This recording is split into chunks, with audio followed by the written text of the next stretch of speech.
We talked about Ingram Insight reports, Publisher Rocket, Katie, Spy, and many other data sources for indie authors wanting to research their books before, during, and after they've launched it. But one tool exists that I've not yet covered on this channel, and that is K-Lytics.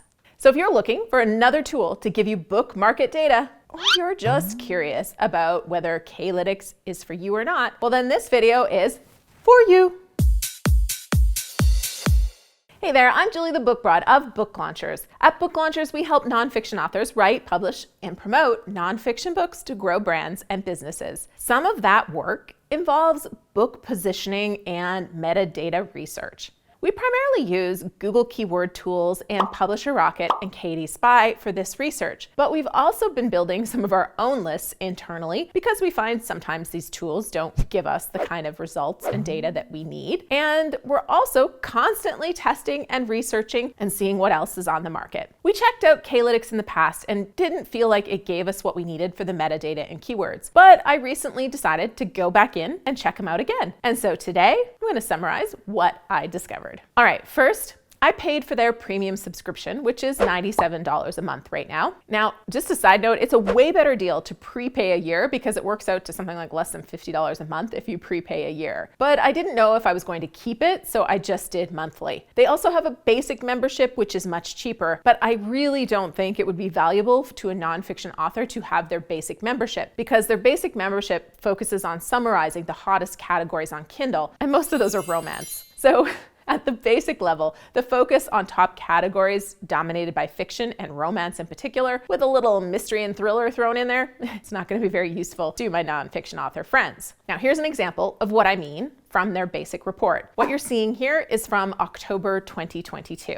So you see, this is cool data, but it's very high level. It gives you a good perspective of the market trends and current sales. And the cool thing you can see here is the performance of the #1 bestseller in the genre or the category on a daily basis. Many of our authors are asking us for how they did or how their book is doing relative to other books. Well, if you want to compare yourself to the #1 book in your genre, here you go. The #1 bestseller in Business and Money in October 2022 was selling about 647 ebooks per day. Oh, and that reminds me, I want to emphasize something. This data is only ebook data. This is only Kindle. When it comes to nonfiction books in particular, that is an itty bitty teeny weeny perspective on the overall market. Now, it doesn't mean it's useless. It helps you understand trends and some of the demand opportunities. But please, please, please remember in nonfiction, some authors are selling a ton of books off of Amazon, and even those on Amazon, the majority are in print, not in Kindle. So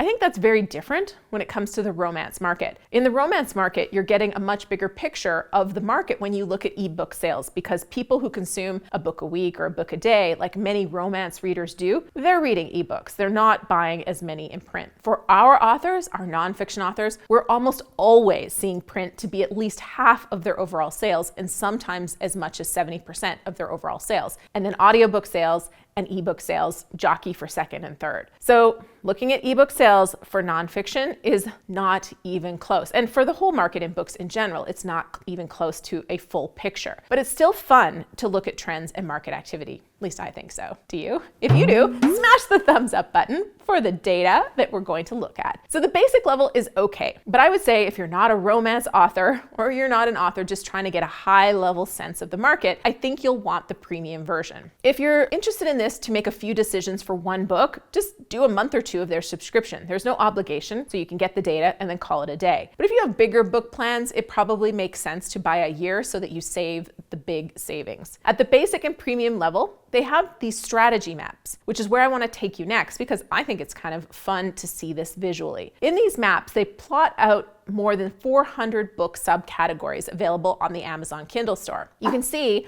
on this map, the vertical position on the map represents opportunity in terms of sales performance. So you look at the top of the map for the high Amazon bestseller sales rank, which is a good thing, and then look along the horizontal axis of the map where you're seeing the degree of competition. The hot sell area is where you would love to be as an author because there's tons of sales and a lot fewer competitors. Now, if you look left on the map, lower number of titles equals less competition, And the right on the map is higher number of titles, which is more competition. So they've done this really cool green shading to represent book categories where the opportunity to risk ratio is the most favorable. Now this is the November 2022 Premium Strategy Map.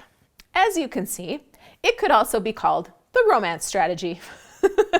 Because it's romance for the most part. So not useful for nonfiction authors. Like I'd love to have this for nonfiction authors because then I could see what's happening in the subcategories of nonfiction. Like right now, are all the books on inflation crushing it while the crypto books are crashing? I don't know. But alas, this is not going to give us that kind of data. But we can do granular and some digging on our own, which is where the power of K-Lytics would be for a nonfiction author. So I'll show you that in a second. But I do love these strategy maps as a visual way of seeing opportunities in the market. So if you're a romance author, you could use this to figure out the next genre of your book if you wanted to try to write to where the market is. For a nonfiction author, you'll have to dive into their data to get a sense of the subcategory performance you're considering. So let's take a look at that now. And by the way, I'm going to stick into the K-Lytics website to show you this, but you can download this as a spreadsheet if you like to do dances with spreadsheets.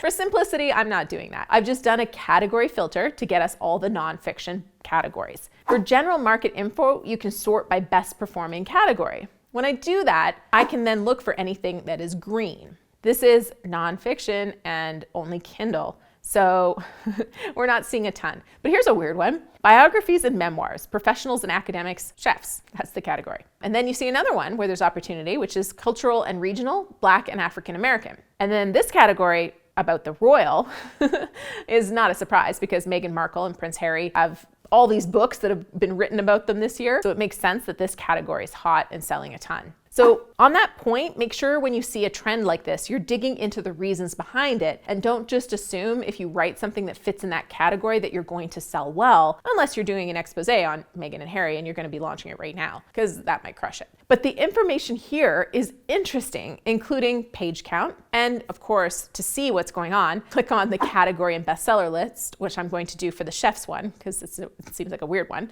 Okay, well, these books are popular. Interesting, because it's such an odd category, but now you can see what books are actually falling into that category. When you scroll down, you see there's a ton of non-seller, non-fiction books in here. And again, don't get discouraged or panic about this. This is looking at Kindle sales, and it's not representative of all non-fiction sales performance. That's why I always tell authors it's more important to know your reader and how you'll reach them than it is to do this kind of a research, because you could sell thousands of books direct to your reader if you know their pain point or a company that's serving them and they want to buy those thousands of books. Okay, let's just filter for the hot books so you can see the data. Not much is hot in the nonfiction space in these reports. Again, a factor of this being Kindle sales and being relative to all of the fiction books. But the data you get is interesting. So you see the average sales rank, the average sales per day of the bestsellers. See, we're seeing 3 books per day on average in this subcategory. You see average price, lowest price, how many titles, how that title number is changing month over month, and you also see average page numbers. It's good data to have a sense of when you're doing your metadata research, but it's not necessarily going to have real decision-making power to have this information. What I love are the summary presentations Alex of K-Lytics puts together for his members. His analysis and insights in these presentations are great. But again, rightfully so, he focuses on romance and other fiction categories more than nonfiction authors. So as nonfiction authors, we're going to find the information on Kindle sales rather limiting and maybe discouraging. I'm going to keep my subscription for a few more months to play with it, and maybe I'll do one more video for you. If you want that and you have specific questions or comments, please post them below and make sure you've subscribed to the channel, turn the notifications on so you can catch my video response when I create it. Now, after watching this, you might be wondering what other research tools you might want to check out. Well, this video is going to help you with that. And if you want the latest and possibly the greatest from the channel, this one is for you. Either way, I'm really excited to see you again, so please click on over.